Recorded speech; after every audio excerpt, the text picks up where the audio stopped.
আনসাহুম আনফুসাহুম, এটাকেই বলেছে তুমি আমাকে ভুলে যেও না, এটাকেই বলেছে তুমি আমাকে ভুলে যেও না। তুমি যদি তোমার জিহ্বার কালবি জাগ্রত রাখো, তোমার হৃদয় যদি 24 ঘন্টা জাগ্রত রাখো, পৃথিবীর কোনো ব্যস্ততা যদি তোমাকে আমি থেকে ভুলিয়ে না দেয়, তো আমি কথা দিলাম তুমি হয়ে গেলা মুফলিহুন, তুমি হয়ে গেলা কামিয়াব। এটা দেখে যদি তুমি গাফিল হয়ে যাও, তুমি হয়ে গেলা মুনাফিক। ওয়া মান ইয়াফআল যালিকা ফাউলাইকা হুমুল খাসিরুন। আর এটা যদি না হয়, তুমি হয়ে গেলা ক্ষতিগ্রস্ত। আগে ছিল তোমার নাম্বার, তোমার নামাজের নাম্বার পাওয়ার কথা ছিল 10 কোটি, তুমি পাইলা 10। কি পরিমাণ ক্ষতিগ্রস্ত হয়েছে? অনেক ক্ষতিগ্রস্ত। একজনের একটা মাল আছে, মাল বেচতে পারতো 10 লাখ, বেচে 10 টাকা, কি অবস্থা? কথা বল। আমার নামাজ কত বেচার সুযোগ ছিল? 10 কোটি 10,000। আমার মুলাদ কত বেচার সুযোগ ছিল? 10,000। আমার ওয়াজটা কত বেচার সুযোগ ছিল? আমার ওয়াজটা কত বেচার সুযোগ ছিল? 10 লাখ বলি। 10,000 কি তারে কইলো রে?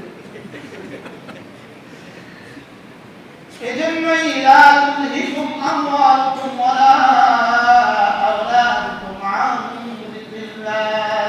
সহজ ভাষায় তোমার হৃদয়ে যেন থাকি আমি, তুমি মসজিদে তোমার হৃদয়ে থাকি আমি, তুমি বাজারে তোমার হৃদয়ে থাকি আমি, তুমি ঘরে তোমার হৃদয়ে থাকি আমি, তুমি বাজারে তোমার হৃদয়ে থাকি আমি, তুমি দোকানে তোমার হৃদয়ে যেন থাকি আমি, তুমি নামাজে তোমার হৃদয়ে থাকি যেন আমি। আমার প্রিয় মুসলমান বান্ধব সম্পর্কে বলতেন, দেখতে আপনারা দেখতে দুজন একসাথে একই বিছানায়, মিয়া বিবি দুজনে একই বিছানায় একই বাড়িতে, লেকিন মিয়া দিল লেগে গেছে তার সাথীর সাথে।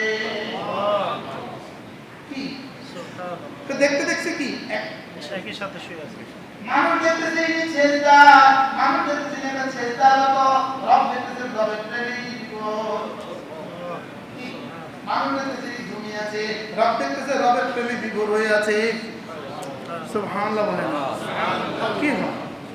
এই জন্য জিকরে কালবি জিকরে কালবি জিকরে কালবি মুখস্থ করে জিকরে কালবি জিকরে কালবি, হৃদয়ের জিকির, কলিজার জিকির। কলিজা আল্লাহ আমাকে দেখে, আল্লাহ আমাকে শুনে, আল্লাহ আমাকে খবর রাখে, এগুলো কলিজা 24 ঘন্টা জাগ্রত রাখা, এটার নাম হলো জিকরে কালবি। জিকরে কালবি জাগ্রত, চোখের জিকির হয়ে গেল, চোখ এবার নিচু হয়ে গেল। জিকরে কালবি জাগ্রত, এবার কান হারাম শোনা থেকে বেঁচে গেল। জিকরে কালবি জাগ্রত, জবানে হারাম বলা থেকে বেঁচে গেল।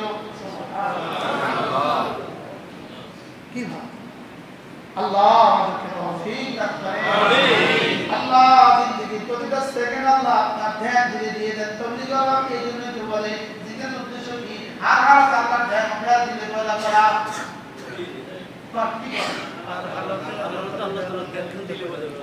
আল্লাহ তাআলা ধ্যান ও খেয়াল দেখছেন নি কোন হালাতে?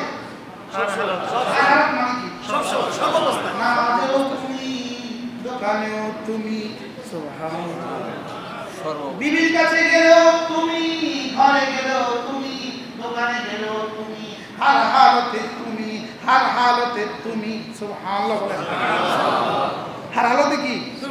বাকি যত জিকির আছে এগুলো হলো জিকির কালবির রূপায়ণ, জিকির কালবির ছবি। কখনো সুবহানাল্লাহ দিয়ে প্রকাশ পায়, কখনো আলহামদুলিল্লাহ দিয়ে প্রকাশ পায়, কখনো লা ইলাহা ইল্লাল্লাহ দিয়ে প্রকাশ পায়, কখনো চোখ নিচু করে প্রকাশ পায়, কখনো কান বন্ধ করে প্রকাশ পায়, কখনো জবান বন্ধ করে প্রকাশ পায়, কখনো গুনাহ ছেড়ে দিয়ে প্রকাশ পায়, কখনো ফরজ দিয়ে প্রকাশ পায়, কখনো ওয়াজিব দিয়ে প্রকাশ পায়, কখনো নফল দিয়ে প্রকাশ পায়, কখনো গুনাহ ছেড়ে দিয়ে প্রকাশ পায়।